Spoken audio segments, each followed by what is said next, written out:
Les fans de foot connaissent depuis longtemps maintenant le nom de Jorge Mendes, l'agent de joueurs au réseau ultra puissant épinglé par les Football Leaks l'an passé, ou celui de Mino Raiola, le businessman à l'appétit médiatique insatiable qui oriente la carrière de Zlatan Ibrahimovic ou celle de Paul Pogba. Mais la plupart des férus de ballon rond ignorent encore qui sont Juan Figé, Kia Joorabchian, Arkadi Patarkatsishvili et peut-être même Pini Zahavi. Après avoir consacré des biographies à Unai Emery et à Edinson Cavani, Romain Molina s'intéresse aux forces obscures qui contrôlent le football mondial dans son nouveau livre La Mano Negra. L'enquête passionnante du jeune journaliste dresse le portrait de super agents, de mystérieux individus qui encaissent des millions dans l'ombre, fréquentent les plus hautes sphères politiques, les oligarques, et accumulent les casquettes. Ils sont conseillers, intermédiaires, propriétaires de clubs, exploitants de droits à l'image des footballeurs ou de droits télé. La Mano Negra navigue dans les eaux troubles du foot business, en passant par l'Amérique du Sud, Israël ou encore les pays de l'ex-Union soviétique. L'auteur décrit un système perverti imbriqué dans des logiques géopolitiques, touché par la corruption et le blanchiment d'argent en pointant des profils sulfureux qui inspirent tour à tour la crainte, le dégoût mais aussi une certaine admiration, ou tout du moins du respect. La preuve avec quelques éléments biographiques de trois énigmatiques businessmen au cœur d'affaires controversées contés par Romain Molina. Juan Figé, le doyen La Mano Negra débute en suivant les traces de Juan Figé. Considéré comme le premier véritable agent de joueurs, l'Uruguayen a mis en place les règles du marché des transferts comme on le connaît aujourd'hui.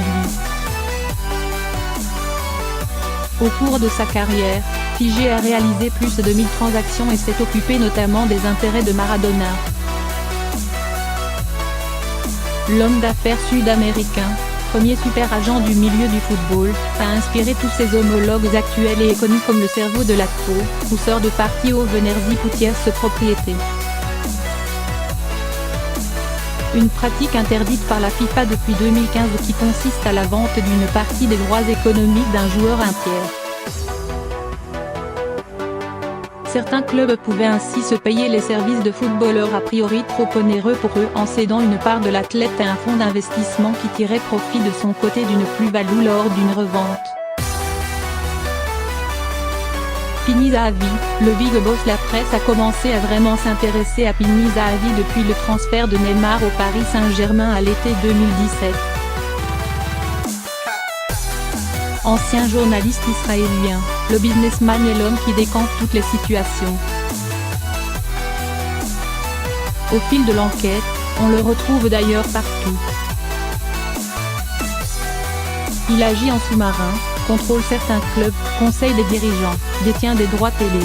Plus qu'un intermédiaire, Pini Zahavi s'avère visiblement être à l'origine d'un nombre de deals presque incalculables et se dessine surtout comme le responsable de l'essor des super agents d'aujourd'hui dont 90% ont d'après lui été ses étudiants. Sur sa chaîne YouTube, Romain Molina a consacré une série de vidéos, House of Zahavi, à ce grand Manitou du football auquel il compare l'influence à celle de Frank Underwood dans la série de Netflix House of Cards. Kia Joorabchian, l'ami des oligarques anciens tradés pétroliers, l'agent de joueurs iranien qui représente notamment le Brésilien Philippe Coutinho a fondé la sulfureuse société MSI qui a conduit les transferts curieux des Argentins Carlos Tevez et Javier Mascherano à West Ham en 2006.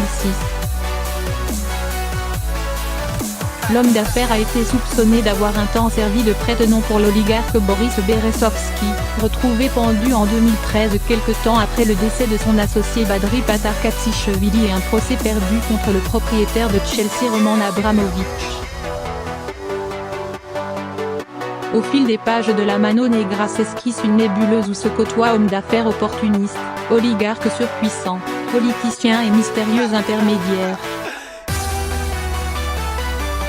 Footballeurs et supporters semblent bien loin de ce milieu souterrain où circulent des commissions occultes et où l'espérance de vie de chacun évolue en fonction de réseaux qui se font et se défont.